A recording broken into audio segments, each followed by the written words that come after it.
2024년 12월 스위스 다보스 세계경제포럼 전 세계 200개국 대표들이 모인 자리 한 장의 보고서가 공개됩니다. 글로벌 기술 경쟁력 순위 1위는 어느 나라였을까? 미국, 일본, 독일 아닙니다. 대한민국. 70년 전만 해도 세계 최빈국이었던 나라, 전쟁의 폐허 속에서 시작한 나라, 그 나라가 지금 세계를 놀라게 하고 있습니다. 오늘은 전 세계가 인정한 대한민국 기술력 탑5를 소개합니다. 끝까지 보시면 자부심으로 가슴이 벅차오를 겁니다. 5위 조선기술 2023년 11월 카타르 해상 세계 최대 LNG 운반선이 출항합니다. 길이 300m, 높이 50층 빌딩. 이 거대한 배를 만든 나라 대한민국입니다. 전 세계 LNG 운반선의 90점, 전 세계 컨테이너선의 40%, 전 세계 유조선의 35% 모두 한국에서 만듭니다. 독일 함부르크 조선소 관계자의 말입니다. 우리는 배를 만듭니다. 한국은 바다 위의 도시를 만듭니다. 2024년 기준 전 세계 조선 수주량 1위 15년 연속입니다. 중국이 아닙니다. 일본이 아닙니다. 대한민국입니다. 특히 LNG 운반선.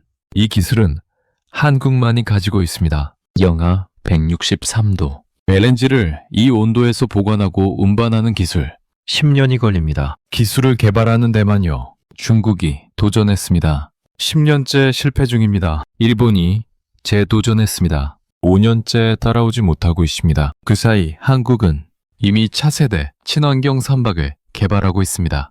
울산 현대중공업, 어제 삼성중공업, 목포 대우조선해양 세계 3대 조선소가 모두 한국에 있습니다. 4위 반도체 기술. 스마트폰을 꺼내보세요. 노트북을 열어보세요. 자동차에 시동을 걸어보세요. 그 안에 들어있는 반도체 한국에서 만든 겁니다. 삼성전자, SK하이닉스 전 세계 메모리 반도체 시장 점유율 70%. 두 회사가 나눠 가지고 있습니다. 2024년 11월 미국 실리콘밸리, 애플, 구글, 아마존 CEO들이 모였습니다. 긴급 회의였습니다. 주제는 단 하나. 한국 반도체 공급이 끊기면 어떻게 하나. 결론은 명확했습니다. 대안이 없다. AI 시대가 왔습니다. AI를 돌리려면 메모리가 필요합니다. 그 메모리를 만드는 나라 대한민국입니다. 특히 HBM, 고대 역폭 메모리, 엔비디아 AI 칩에 들어가는 핵심 부품입니다. SK하이닉스가 세계 시장의 90%를 차지합니다. 중국이 10년간 투자했습니다. 실패했습니다. 일본이 재도전했습니다. 아직 양산 단계도 못 갔습니다. 그 사이 한국은 차세대 HBM4를 이미 개발 중입니다. 3위 배터리 기술. 전기차 시대가 왔습니다. 배터리가 없으면 차는 움직이지 않습니다. 그 배터리를 만드는 나라 대한민국입니다. LG 에너지 솔루션, 삼성 SDI, SK온 전 세계 전기차 배터리 시장 점유율 35%.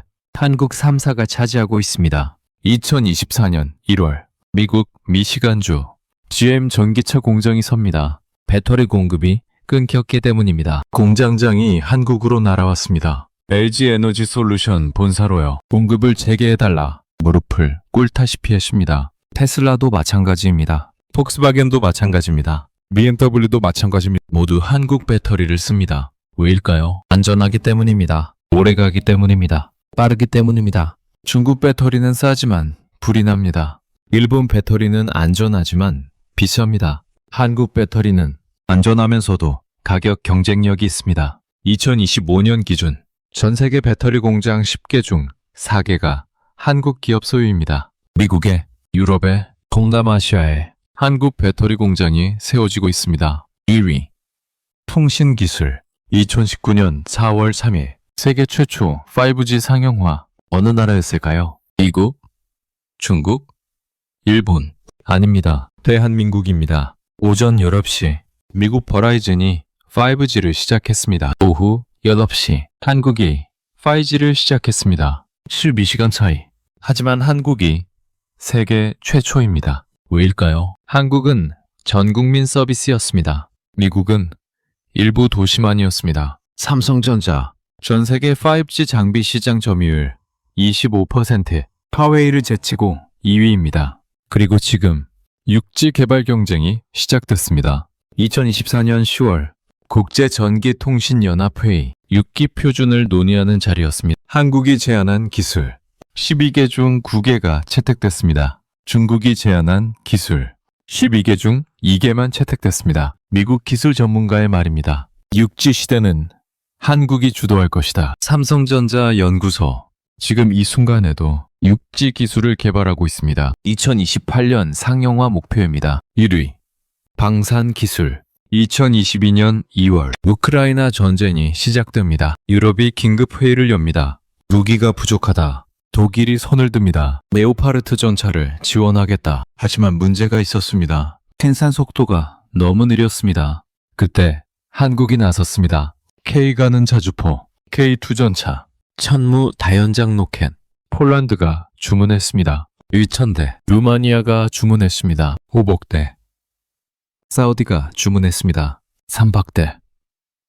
2024년 기준 한국 방산 수출액 170억 달러, 세계 4위입니다. 10년 전만 해도 20위였습니다. 5년 만에 16계단 뛰어올랐습니다. 독일 국방부 관계자의 말입니다. 한국 무기는 빠르고 정확하고 저렴하다. 우리가 배워야 한다. K가는 자주포, 분당 6발을 쏩니다. 오차 범위 10m 이내입니다. 독일 피즈 H2000, 분당 3발을 쏩니다. 오차 범위 20m입니다. 가격은 절반입니다. 천무 다연장 로켓, 타거리 80km, GPS 유도로 정확도 99%, 미국 하이마스보다 저렴합니다. 성능은 비슷합니다. 그래서 전 세계가 주문합니다. 한화 디펜스, 릭 넥스원, 현대로템, 대한민국 방산 3사입니다. 지금 이 순간에도 전 세계에서 주문이 들어오고 있습니다. 70년 전 전쟁의 폐허, 아무것도 없었습니다. 기술도, 자본도, 경험도, 하지만 있었습니다. 의지가, 땀이, 눈물이. 그리고 2025년 대한민국은 세계 10대 경제 강국입니다. 대한민국은 세계 6대 기술 강국입니다. 조선, 반도체, 배터리, 통신, 방산 5개 분야 모두 세계 탑5 안에 들어갑니다. 이것이 우리가 이룬 기적입니다. 이것이 대한민국입니다. 자부심을 가지셔도 됩니다. 당당하셔도 됩니다. 우리는 이만큼 왔습니다. 그리고 앞으로도 대한민국은 계속 나아갈 것입니다. 감사합니다.